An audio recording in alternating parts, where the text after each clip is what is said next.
Geber-geber hihit ai, hihit ai, kabuyuran ditinggali awaki.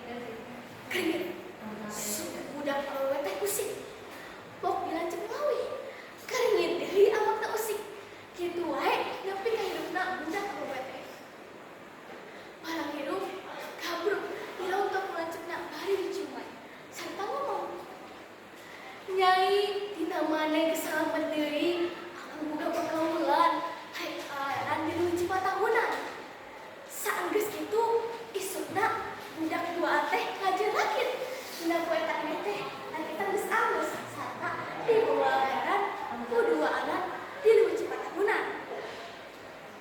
Kabeneran, dina poe tadi teh aya raja tilu bujeng. Barang katembong aya nu lalaran teh si lengser unjukan akan raja hen aya budak awewe dibawa ku budak lalaki dina rakit. Eta budak lalaki teh dibaren di rana tengah maotna tuluy make dialungkeun ka jero leuwih.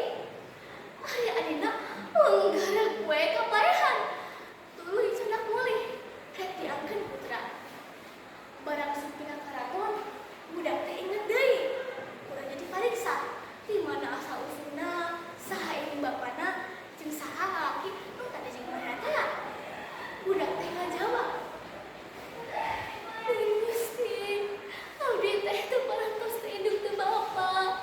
Kudu duaan bae sadar dilacekan tadi paehan di leuwih teh ya. Barang ngadeung kunjuk budak awewe kitu, raja ajakeun pisan. Tuluy nyiban ka si lengser. Lengser, sia ayeuna ini cari tu takon gede, bejakeun kana jalma-jalma hen minggu hareup anu urang marak leuwih Cipatahunan. Tapi heula